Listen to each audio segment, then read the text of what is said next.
হযরতে আদম আলাইহিস সালাতু ওয়াস সালাম ডেকে বলবে, ওগো বিশ্ব নবী, ওগো রাহমাতাল লিল আলামিন নবী গো, আমার পক্ষে সম্ভব হবে না, আল্লাহর কাছে দরখাস্ত করা আমার পক্ষে সম্ভব হবে না।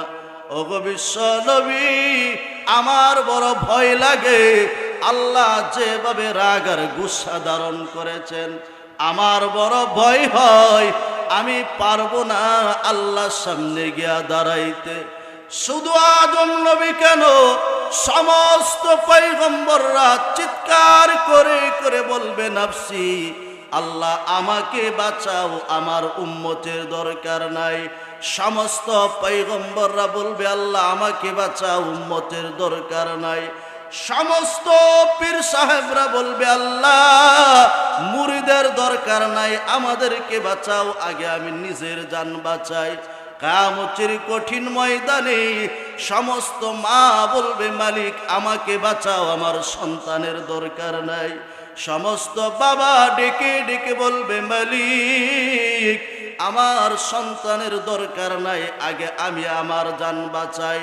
বন্ধু বন্ধু থেকে পালায়ন করবে আর বলবে আল্লাহ বন্ধুর দরকার নাই, আগে আমি আমার জান বাঁচাই। সমস্ত আত্মীয় স্বজন হাসরের ময়দানে আত্মীয় স্বজন দেখলেই চেহারাটাকে আলাদা করে ফেলবে, আড়াল করে ফেলবে, আর চিৎকার করে করে বলবে আত্মীয় স্বজনের দরকার নাই, আগে আমি আমার জান বাঁচাই। কেমন কঠিন পরিস্থিতি হলে একজন নবী তার সন্তানকে ভুলে যায়, কেমন কঠিন পরিস্থিতি হলে সমস্ত মা তার সন্তানের হিসাব ছেড়ে দিবে। আরে কত কঠিন পরিস্থিতি হলে সমস্ত পীর সাহেবরা মুরিদকে ভুলে যাবে। আল্লাহ তার কোরআনের মধ্যে বলেন, ইয়াউমা ইয়াফিরুল মারউ মিন আখিহি ওয়া উম্মিহি ওয়া আবিহি ওয়া সাহিবাতিহি ওয়া বানিহি। আল্লাহ রব্বুল আলামিন বলেন কিয়ামতের ময়দানে পিতা মাতা ছেলে মেয়ে ভাই বোন আত্মীয় স্বজন কেউ কারো কিন্তু কোনো কাজে আসবে না। অনেকেই বলবেন তাহলে আমার একজন বন্ধু আছে মাদারীপুর ব্যবসা করে, আমার একজন বিয়াই আছে চোকদার বাড়ি থাকে, আমার একজন ব্যবসায়ী পার্টনার আছে ঢাকা থাকে, কিয়ামতের ময়দানে আমি আমার বিয়ের কান্দে পাড়া দিয়া জান্নাতে চলে যাব। আল্লাহ বলেন না না, কিয়ামতের ময়দানে কোনো বন্ধু সম্পর্ক কাজে আসবে না। ফালা আনসাবা বাইনাহুম ইয়াউমাইযিন ওয়ালা ইয়াতাসাআলুন।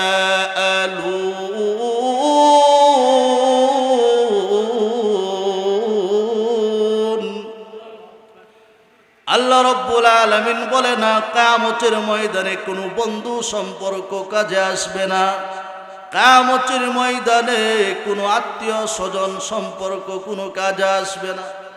বিয়াই হাসরের ময়দানে বিয়ায়ের সঙ্গে যখন বিয়ায়ের দেখা হবে তখন বলবে আপনি আমার চোকদার বাড়ির বিয়া ছিলেন না।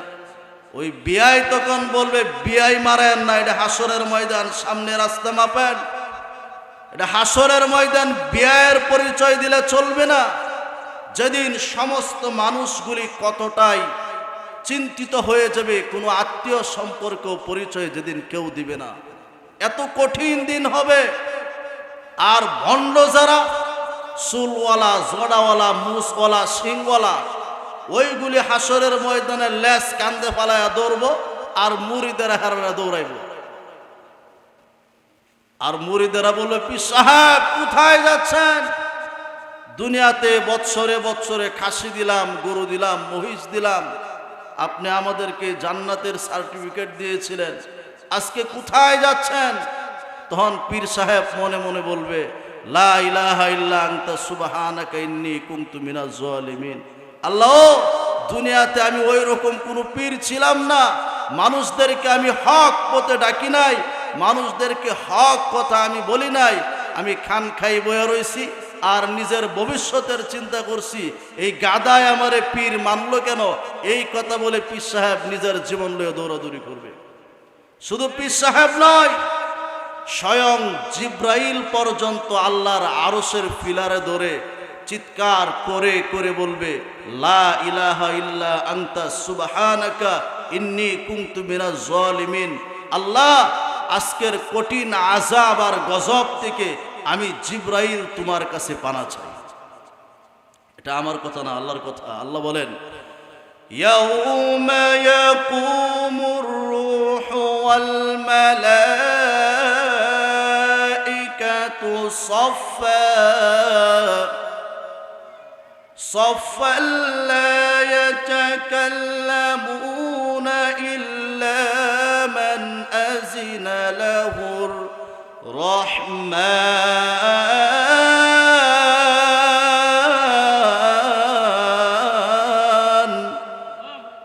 আর একটু জোরে কোন। আমরা বাঙালি মুসলমান তো হিন্দি গান শুনতে শুনতে দিল গেছে নষ্ট হইয়া, ঠিক কিনা? স্টার জলসার জি বাংলা না দেখলে আমাদের রাতে ঘুম আসে না, অথচ বাংলার প্রত্যেকটা ঘরে ঘরে গিয়া তালাশ করেন, কোনো একটা ঘরে সকালবেলা খুব কম ঘরে পাবেন যে ঘরে কোরআনের তেলাওয়াত হয়, ঠিক কিনা? অথচ আল্লাহর রসুল বলেন, কোরআন তেলাওয়াত করলে যেই সওয়াব, কোরআন শ্রবণ করলে সেই পরিমাণ সওয়াব। জুড়ে বলি সুবহানাল্লাহ। তাহলে স্বয়ং জিব্রাইল পর্যন্ত আল্লাহ বলেন, ইসরাফিল, জিব্রাইল, মিকাইল, আজরাইল সব গিয়া লাইনে দাঁড়াও, আমি আল্লাহর আদেশ ছাড়া একটা কদম সামনে পা বাড়াবা না। কত কঠিন দিন হলে জিব্রাইল, ইসরাফিল, মিকাইল পর্যন্ত ভয়ে তরতর করে কাঁপতে থাকে। ওই কঠিন পরিস্থিতিতেও, এমন কঠিন পরিস্থিতি যেদিন কেউ কাউকে চিনবে না, সেই দিনও তোমার আমার নবী রাহমাতাল লিল আলামিন উম্মতের ব্যথায় পেরেশান হয়ে যাবে।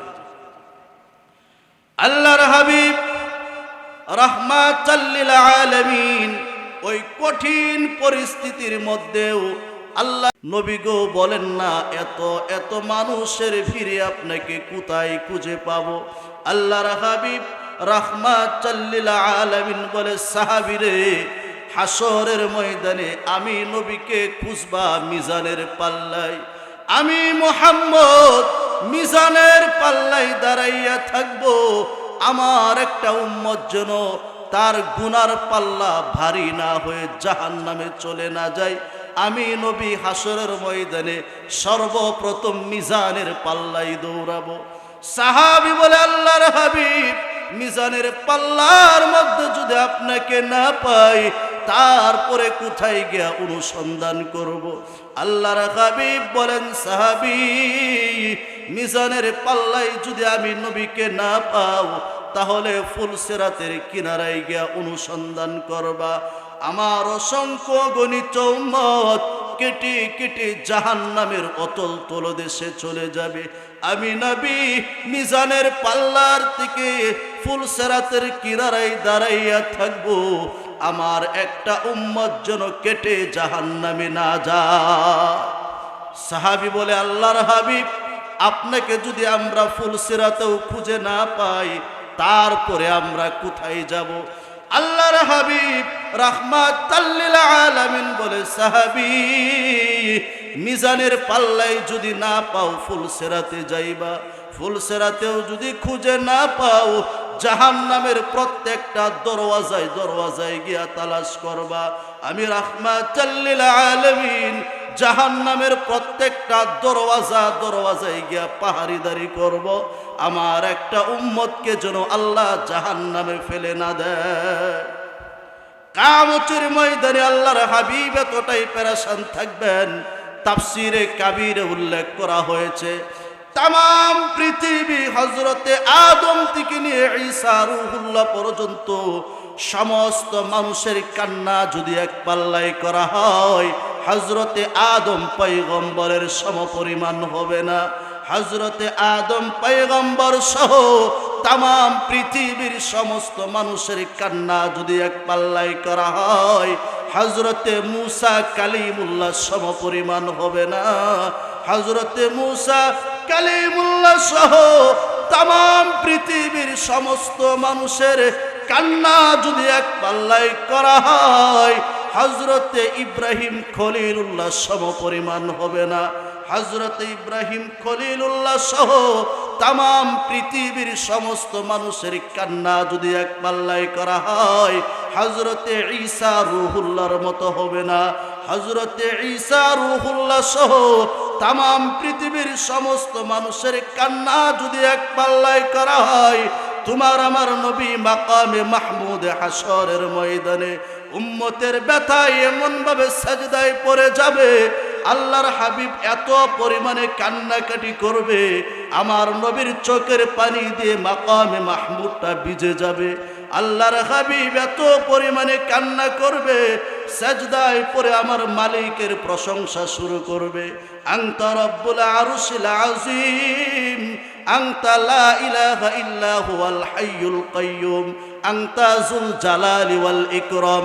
এমন ভাবে আল্লাহর হাবিব আল্লাহর সাজদায় পড়ে কান্না করবে। আমার মালিক ডেকে বলবে, ও বন্ধু, আপনি কি জন্যে কান্দেন? তায়েফের জমিনে আপনি নিজের দেহ থেকে রক্ত জড়াইছেন, উহুদের ময়দানে দান শহীদ করলেন, আজকে হাসরের ময়দানে আপনি কি জন্যে কান্দেন? আল্লাহর হাবিবকে আল্লাহ ডেকে বলবে, ইয়া মুহাম্মাদু ইরফা রাসাকা সাল তুতা। ওগো আল্লাহর হাবিব, মাথা উঠান, আপনি কাঁদবেন না। আপনার কান্না আমি আল্লাহ সহ্য করতে পারি না, আমি আল্লাহর ফেরেশতা সহ্য করতে পারে না, আমি আল্লাহর কোন সৃষ্টি জগৎ সহ্য করতে পারে না। হাবিব আবার আপনি কি জন্য কান্দেন? আল্লাহর হাবিবের ঠোঁট দুইটা কাঁপতে থাকবে। নবী আমার ডেকে ডেকে বলবে, মালিক, সমস্ত নবীরা, সমস্ত মা, সমস্ত সন্তান, সমস্ত আত্মীয় স্বজন বলে নাফসি নাফসি। আল্লাহর হাবিবের ঠোঁট দুইটা কাঁপতে থাকবে, আর নবীর কাঁপান্ত ঠোঁট দেয়া বুঝাইতে চাইবে, নবীর জবান থেকে বের হবে, রব্বি হাবিলি উম্মতি। আল্লাহ, আজকে কঠিন হাসরের ময়দানে আমার উম্মতগুলিকে তুমি জাহান্নাম থেকে মুক্তি দাও। আল্লাহর হাবিব যখন কান্না শুরু করবে, আল্লাহ রাব্বুল আলামিন ডেকে বলবে, মুহাম্মদ, আমার বন্ধু, আপনি কান্না করবেন না। আমি আল্লাহ আজকে হাসরের ময়দানে আপনার উম্মতের বেলায় আমি আমার কোরআনের হাতে দায়িত্ব ছেড়ে দিলাম। নবী গো, আমার কোরআন যার জন্য আজকে সুপারিশ করবে, আমি আল্লাহ তাকেই জিন্দিগির গুনাহগুলি মাফ করে বিনা হিসাবে তাকে আজকে জান্নাতি ঘোষণা করব। তখন দেখা যাবে আল্লাহর কোরআন সুন্দর সুদাম দেহের অধিকারী একজন যুবকের সুরত ধারণ করে দুনিয়াতে কোরআনকে মহব্বতকারী, কোরআন তেলাওয়াতকারী, কোরআনকে ভালোবেসেছে, কোরআনকে মহব্বত করেছে।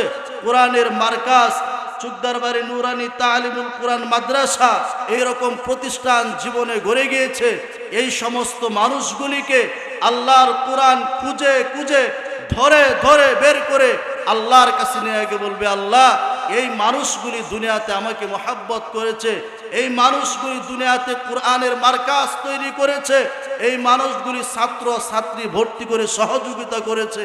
আল্লাহ, আমি কোরআন তার জন্য দরখাস্ত জানাই, তাকে বিনা হিসেবে তুমি জান্নাত দান করো। ইন্না আরাদনাল আমানাতা আলাস সামাওয়াতি ওয়াল আরদ ওয়াল জিবালি ফাআবাইনা আন ইয়াহমিলনাহা ওয়া আশফাকনা মিনহা ওয়া হামালাহাল ইনসান। আল্লাহ বলেন, আমি আল্লাহ ইচ্ছা করেছিলাম আমার কোরআনকে আসমানের কাছে নাজিল করার জন্যে, জমিনের কাছে নাজিল করার জন্যে, পাহাড়ের কাছে নাজিল করার জন্যে, কিন্তু আসমান জমিন পাহাড় আমি আল্লাহর কোরআনের দায়িত্ব নিতে অস্বীকার করলেও দুর্বল মানুষের দল, দুর্বল ইনসানের দল আমি আল্লাহর কোরআনের দায়িত্ব তারা গ্রহণ করেছিল। জুড়ে বলি সুবহানাল্লাহ। তখন কোরআন হাসরের ময়দানে আল্লাহর কাছে যারা করতে শুরু করবে, আল্লাহ রাব্বুল আলামিন বলবে, কোরআন এই যে জাহান্নামের কাতারে যারা দাঁড়িয়ে আছে এরা প্রত্যেকটার নামে কয়েক হাজার মামলা আছে। সারাটা জীবন ওরা গুনাহ করেছে, কিভাবে ওদেরকে মুক্তি দিব? কোরআন তখন আল্লাহর সঙ্গে তর্ক জড়িয়ে যাবে, মালিক তাহলে আমি যে তোমার কালাম এটাকে তুমি অস্বীকার করো? আল্লাহ রব্বুল আলামিন বলবেন যে তুমি যে আমার কালাম এটাকে অস্বীকার করা যায়? এটা অস্বীকার করা যায় না। আল্লাহ রব্বুল আলামিন বলেন যালিকাল কিতাবু লা রাইবা ফি হুদাল লিল মুত্তাকিন। দুনিয়াতে যত গ্রন্থ আছে, যত রাইটার আছে, যত লেখক আছে, তার লেখার শুরুতে এই কথা সে লিখতে বাধ্য, যদি আমার লেখায় কোনো ভুল হয়ে থাকে আমাকে ধরে দিবেন, আমি ঠিক করে নিব। কিন্তু আল্লাহ রব্বুল আলামিন 30 পারা কোরআনের মধ্যে সর্বপ্রথম পারায়, সর্বপ্রথম পৃষ্ঠায়, প্রথম লাইনে আল্লাহ বলেন যালিকাল কিতাবু লা রাইবা ফি।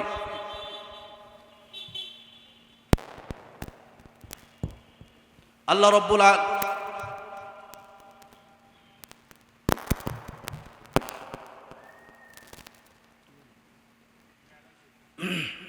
রব্বুল আলামিন বলেন যালিকাল কিতাবু লা রাইবা ফি।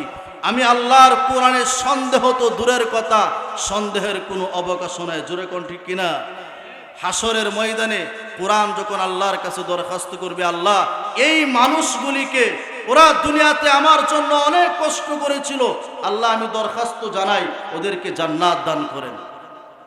আল্লাহ রব্বুল আলামিন তখন কুরআনুল কারীমকে বলবেন তুমি যে আমার কালাম এটা তো আমি অস্বীকার করতে পারি না, যাও তোমার দরখাস্ত আমি মঞ্জুর করে নিলাম, এই মুহূর্তে এদের জিন্দেগীর সব গুনাহগুলি মাফ করে আমি আল্লাহ ওদেরকে জান্নাতি ঘোষণা করলাম। তাহলে দুনিয়াতে কোরআন পড়লে লাভ না লস? ছেলে মেয়েকে কোরআনের শিক্ষিত করা দরকার আছে না নাই? সারাটা জীবন যত পড়াশোনা করেছেন, যত ডিকশনারি, যত লাইনের পড়াশোনা করেছেন, আচ্ছা বলেন আমরা যদি ইন্তিকাল হয়ে দুনিয়া থেকে বিদায় হয়ে যাই, কবরের জগৎ, হাসরের জগৎ, ফুল সিরাতের জগৎ, জান্নাত বলেন জাহান্নাম বলেন, কোথাও কি আপনি কোরআনের ভাষা ছাড়া অন্য কোনো ভাষা ব্যবহার হবে? কোথাও হবে না। সব জায়গায় কোরআনের ভাষাই চলবে। এই কোরআন আল্লাহ এত আকর্ষণ আর এত বরকত আল্লাহ দিয়েছেন। আমি প্রথমেই বলেছিলাম এই কোরআনের তেলাওয়াতে, কোরআনের বরকতে অসংখ্য অগণিত জাহান্নামীরা, অসংখ্য অগণিত চোর বাটপারেরা, অসংখ্য অগণিত সন্ত্রাস ডাকাতেরা ওরা কোরআনের সংস্রবে যখন চলে আসছে, আল্লাহ রব্বুল আলামিন ওই সমস্ত মানুষগুলিকে কোরআনের বরকতে আল্লাহ তাদেরকে এই দুনিয়াতে আল্লাহর ওলিতে পরিণত করে দিয়েছেন। জুড়ে বলি সুবহানাল্লাহ। এই কোরআনের এত দাম আমি আপনাদেরকে কিভাবে বুঝাই যে কোরআন প্রত্যেকটা মানুষের জন্য তার প্রতিটা মুহূর্তে কতটা গুরুত্বপূর্ণ। আল্লাহ রব্বুল আলামিন যখন জান্নাতীদেরকে আল্লাহ জান্নাত দান করবেন, জান্নাত দান করার পরে আল্লাহ জিজ্ঞাসা করবেন তোমাদেরকে আমি আল্লাহ যে জান্নাত দান করেছি, দুনিয়াতে আমার নবী যেই ওয়াদা তোমাদেরকে দিয়েছিল, কোরআন এবং হাদিসে যেই কথা তোমাদেরকে শোনানো হয়েছিল, সব নিয়ামত কি তোমরা দুনিয়াতে পেয়েছ? সমস্ত জান্নাতীরা চিৎকার দিয়া বলবে আল্লাহ যেই পরিমাণে নিয়ামতের কথা কোরআন এবং হাদিসে বলেছিলেন তার চাইতেও 97 গুণ বেশি নিয়ামত আমরা জান্নাতে পেয়েছি। আল্লাহ রব্বুল আলামিন তখন জান্নাতীদেরকে ডেকে বলবেন যে আরো কোনো নিয়ামত কি তোমাদের চাওয়া পাওয়ার বাকি আছে? সমস্ত জান্নাতীরা তখন আলেম উলামাদের চেহারার দিকে তাকায়া থাকবে, কারণ সাধারণ জান্নাতীরা সরাসরি আল্লাহর সঙ্গে কথা বলার দুঃসাহস পাবে না। সমস্ত জান্নাতীরা আলেমদের চেহারার দিকে তাকায়া থাকবে। আলেম উলামারা তখন বলবে আল্লাহ জান্নাতে আপনি আমাদেরকে হুরপুরি দিয়েছেন, জান্নাতে আপনি আমাদেরকে অট্টালিকা দিয়েছেন, ফল ফলাদি দিয়েছেন, আল্লাহ এগুলি দুনিয়াতেও ছিল। দুনিয়াতে আমাদের বিবি বাচ্চা ছিল, দুনিয়াতে আমাদের ঘর সংসার ছিল, দুনিয়াতেও আমাদের ঘর ছিল, কিন্তু আল্লাহ জান্নাতের ভিতরে আসার পরে আমরা যেই জিনিসটার জন্য আমাদের মনে অত্যন্ত কষ্ট, যেই জিনিসটা আমরা পাই নাই আল্লাহ, সেটা হচ্ছে আপনার দিদার, আমরা সমস্ত জান্নাতীরা চাই আল্লাহ আপনি সশরীরে আপনার কুদরতি নূরের পর্দা সরিয়ে আপনি আমাদেরকে একটা বার দেখা দেন। আল্লাহ রাব্বুল আলামিন তখন সমস্ত ফেরেশতাদেরকে আদেশ করবেন, ফেরেশতারা যাও, দারুস সালাম নামে একটা জান্নাত আছে, সমস্ত জান্নাতীদেরকে দারুস সালাম জান্নাতের ভিতরে জমা হওয়ার জন্য আহ্বান করো। সমস্ত জান্নাতীরা দারুস সালামের মধ্যে গিয়ে উপস্থিত হবে। তখন আল্লাহ রাব্বুল আলামিন এই রকম করে জান্নাতীদের মধ্যে জান্নাতীদেরকে নিয়ে আল্লাহ একটা ওইখানে কোরআনের মাহফিল করবেন। জোরে বলি সুবহানাল্লাহ। আল্লাহ রাব্বুল আলামিন জান্নাতের ভিতরে যেই মাহফিলটা করবেন, ওই মাহফিলেও সভাপতি থাকবে, ওই মাহফিলেও প্রধান বক্তা থাকবে, ওই মাহফিলেও আল্লাহ বিশেষ বক্তা রাখবেন। আল্লাহ রাব্বুল আলামিন জান্নাতের মাহফিলের ভিতরে যাকে বিশেষ বক্তা রাখবেন তিনি হচ্ছেন পয়গম্বর হযরতে দাউদ আলাইহিস সালাম। আল্লাহ দাউদ পয়গম্বরকে এত কণ্ঠ দিয়েছিলেন, দাউদ আলাইহিস সালাম যখন জাবুর তেলাওয়াত করত, কি শুরু হয়েছে ভাই এগুলি?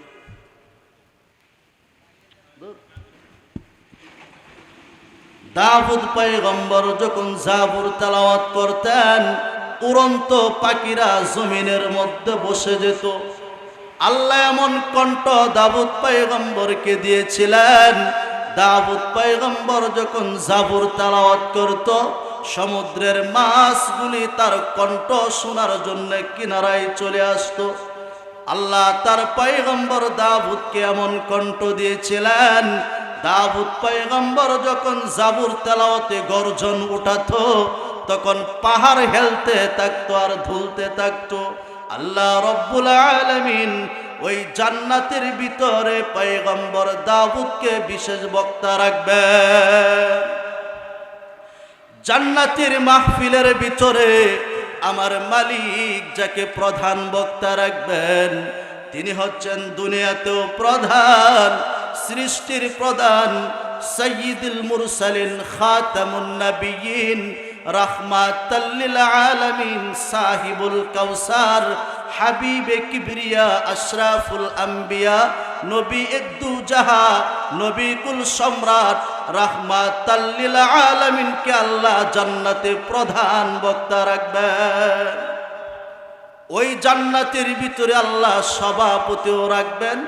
সভাপতি কোনো পয়গম্বর হবে না, সভাপতির দায়িত্ব পালন করবেন স্বয়ং আহকামুল হাকিমিন আল্লাহ রাব্বুল আলামিন।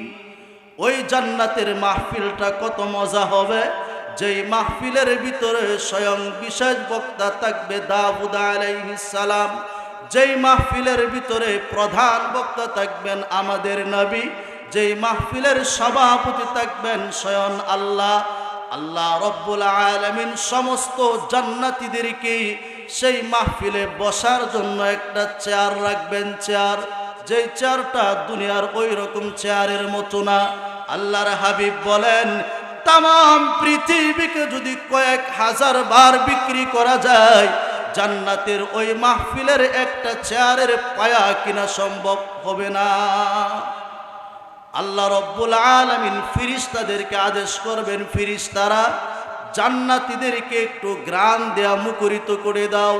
ফেরেশতারা মিশকে আম্বুরের স্তবগুলি ভেঙে গোলাপ জলের মতো যখন ছিটায় দিবে, সমস্ত জান্নাতটা গ্রানে মুখরিত হয়ে যাবে। সমস্ত পয়গম্বররা, সমস্ত নবীর সমস্ত উম্মত সেই জান্নাতের মাহফিলে উপস্থিত থাকবে। আল্লাহ রাব্বুল আলামিন স্বয়ং সভাপতির দায়িত্ব পালন করবেন। আল্লাহ রাব্বুল আলামিন সেই অনুষ্ঠানটাও শুরু করবেন যেটা দিয়ে, সেটা হচ্ছে মহাগ্রন্থ আল কুরআন। আল্লাহ রাব্বুল আলামিন জান্নাতের মাহফিলের ভিতরে আল্লাহ ডেকে বলবে, কই রে দাউদ, আমি আল্লাহ দুনিয়াতে তোমাকে কণ্ঠ দিয়েছিলাম, আসো একটু কণ্ঠ দিয়ে তেলাওয়াত শুরু করো। সমস্ত মানুষগুলি জান্নাতে তারা অপেক্ষা করবে কখন সভাপতি আসবে, কখন অনুষ্ঠান শুরু হবে? আল্লাহ এবং জান্নাতীদের মাঝখানে একটা নূরের পর্দা থাকবে। আল্লাহ রব্বুল আলামিন তখন নূরের পর্দা খুলে সর্বপ্রথম জান্নাতীদেরকে একটা সালাম দিবেন। তাহিয়াতুহুম ইয়াউমা ইয়ালকাউনাহু সালাম। আল্লাহ সর্বপ্রথম জান্নাতীদেরকে নিজের কণ্ঠে একটা সালাম দিবেন। কত ভালো লাগবে। আল্লাহ রব্বুল আলামিন বলবেন, আসসালামু আলাইকুম ইয়া ইবাদি। সমস্ত বান্দাদেরকে আল্লাহ জান্নাতের ভিতরে একটা সালাম দিবে। স্বয়ং আল্লাহ যখন সভাপতির আসন গ্রহণ করবেন, পয়গম্বর দাউদ বিশেষ বক্তা থাকবে। আপনি আমার নবী রাহমাতাল লিল আলামিন প্রধান বক্তার আসরে বসে গ্রহণ করবে। সমস্ত জান্নাতীরা আত্মহারা হয়ে যাবে।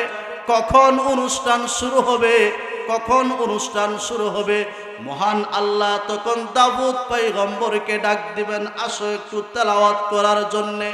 পয়গম্বর হযরতে দাউদ আলাইহিস সালাতু ওয়াস সালাম তিনি কিন্তু হাফেজ ছিল না। আল্লাহ দাউদকে আদেশ করার সঙ্গে সঙ্গে কোরআনের হাফেজ হয়ে যাবেন। হযরতে দাউদ পয়গম্বর সূরা মুজাম্মিল থেকে তেলাওয়াত শুরু করবে।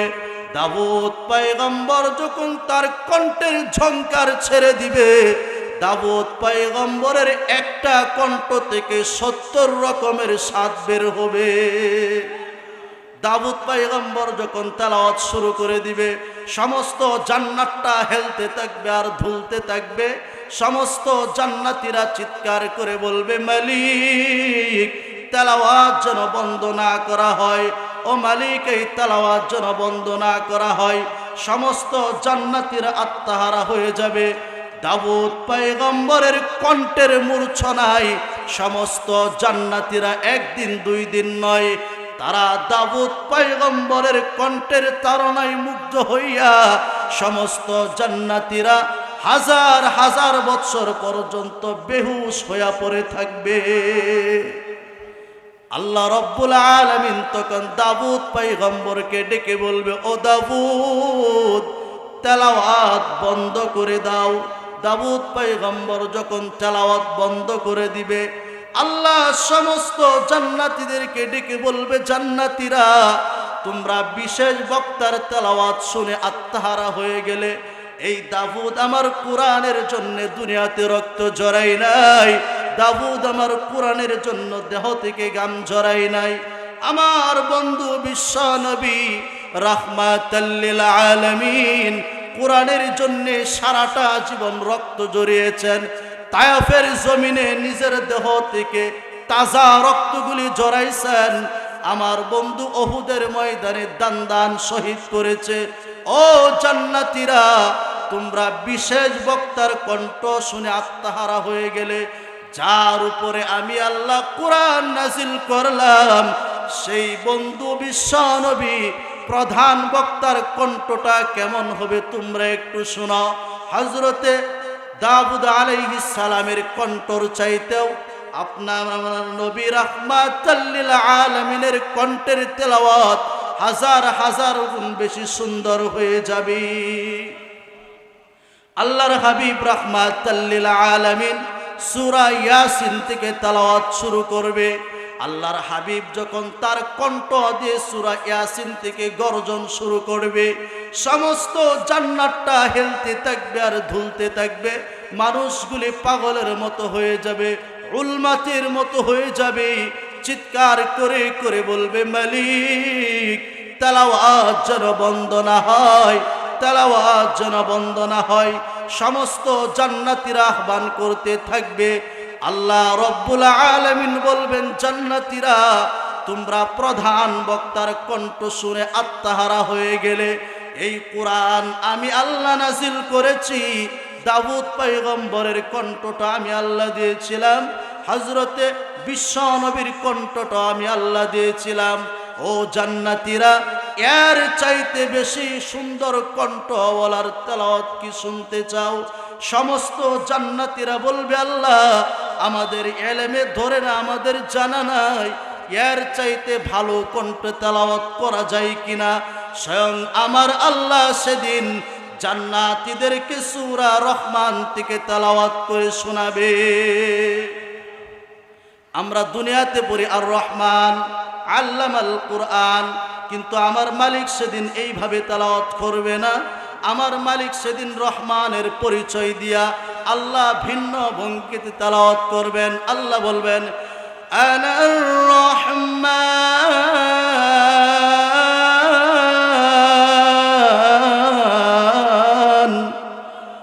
আল্লামনাল কুরআন।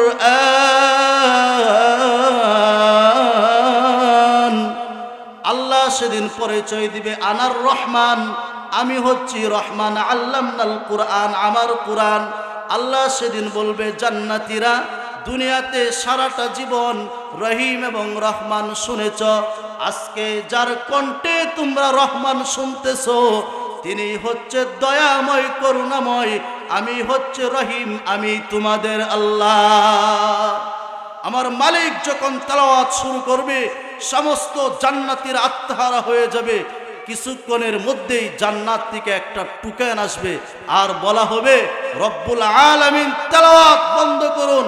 আপনি যদি তেলাওয়াত বন্ধ না করেন জান্নাতি হুরপুরীরা স্লিপ দিবে, আল্লাহ তেলাওয়াত যদি বন্ধ না করেন তাহলে আমরা আমাদের স্বামীদেরকে পাবো না, ওরা মাথাল বেহুশ হয়ে জান্নাতে পড়ে থাকবে। আল্লাহ তখন তেলাওয়াত বন্ধ করে দিবে। তখন আল্লাহ রব্বুল আলামিন জান্নাতীদেরকে নিয়ে অন্য একটা অনুষ্ঠান শুরু করবেন। দুনিয়াতে সর্বপ্রথম যখন একটা অনুষ্ঠান শুরু হয়, অনুষ্ঠানের পরে গান বাদ্য বাজনা এগুলি হয় কি হয় না? আল্লাহ রব্বুল আলামিন জান্নাতীদেরকে বলবে জান্নাতে আমি আল্লাহ সব তোমাদের জন্য হালাল করলাম, তোমরা কি শুনতে চাও?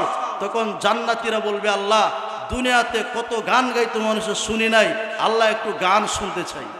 আল্লাহ রব্বুল আলামিন ফেরেশতাদেরকে আদেশ করবেন তোমাদের কণ্ঠ দিয়ে, জান্নাতি কণ্ঠ দিয়ে তোমরা গান শুরু করো। আল্লাহর ফেরেশতাদেরকে আল্লাহ এত সুন্দর কণ্ঠ আর আওয়াজ দিয়েছিলেন। আল্লাহর হাবিব বলেন জান্নাতে যদি মানুষের মৃত্যু থাকতো ফেরেশতাদের কণ্ঠের গান শুনে সমস্ত জান্নাতীরা কলিজা ফেটে মৃত্যুবরণ করত। আল্লাহর ফেরেশতারা যখন তাদের কণ্ঠ ছেড়ে দিয়ে জান্নাতি তাড়না শুরু করবে, দুনিয়াতে যখন গান হয় তখন দেখবেন কিছু নষ্ট নায়ক নায়িকারা, গায়ক গায়িকারা নৃত্য দেয়, নৃত্য পরিবেশন করে কি করে না? আল্লাহ জান্নাতের ভিতরে হুর পরে রেখেছেন। আল্লাহ জান্নাতি এমন হুর রেখেছেন ওই স্টেজে নৃত্য পরিবেশন করার জন্যে চার কোনারে চারজন হুর থাকবে। তাদের পায়ের মধ্যে যে নূপুর থাকবে এক একটা নূপুর থেকে 1 লক্ষ কালারের আলো বের হবে। যে আলোটা একবার বের হবে দ্বিতীয়বার এই আলোটা রিপিট হবে না। চারজন হুর যখন আল্লাহর ফেরেশতারা যখন তাদের কণ্ঠ ছেড়ে দিয়ে গান গাওয়া শুরু করবে, চারজন হুরেরা যখন নৃত্য পরিবেশন করবে, চারজনের 8টা পাও থেকে 8 লক্ষ কালারের আলো বের হবে। যখন ঝংকার উঠাবে আল্লাহর রসুল বলেন সমস্ত জান্নাতীরা এমন ভাবে থাকবে লক্ষ লক্ষ কোটি কোটি বৎসর চলে যাবে, তাদের কোনো হুঁশ থাকবে না। সম্মানিত উপস্থিতি, তাহলে কোরআনের শিক্ষা দরকার আছে না নাই? এই যে জান্নাত বললাম, জাহান্নাম বললাম, হাসরের ময়দান বললাম, সব জায়গায় যে ভাষা প্রয়োজন হবে, যে শিক্ষার দরকার হবে, যে শিক্ষায় শিক্ষিত হলে দুনিয়াতেও লাভ পরকালেও লাভ, সেটা হচ্ছে কোরআনের শিক্ষা, ঠিক কিনা? তাহলে আমরা আমাদের ছেলেদেরকে, আমাদের মেয়েদেরকে আমরা মাদ্রাসায় অন্তত ছাত্র ছাত্রী ভর্তি করে হলেও আমি যদি একটা সহযোগিতা করি হাসরের ময়দানে, এইটা উসিলা করে সদকে জারিয়া হিসাবে আল্লাহ আমাদেরকে মাফ করে দিবেন, ঠিক কিনা বলেন? আল্লাহ রব্বুল আলামিন আমাদের প্রত্যেককেই যেন আজকের এই মাহফিলের জন্য কবুল করুন। সবাই দোয়া করবেন আল্লাহ যেন মাদ্রাসার মাকাম কারা উঁচু বানিয়ে দেন। যেটুকু আলোচনা করলাম, আলোচনা প্রেক্ষাপটে যদি ভুল ত্রুটি হয়ে থাকে সকলের কাছে ক্ষমা দৃষ্টি ক্ষমা চাচ্ছি। আপনারা আমার জন্য দোয়া করবেন, আমি আপনাদের জন্য দোয়া করি। ওয়া আখিরু দাওয়ানা আলহামদুলিল্লাহি রাব্বিল আলামিন। আসসালামু আলাইকুম ওয়া রাহমাতুল্লাহ।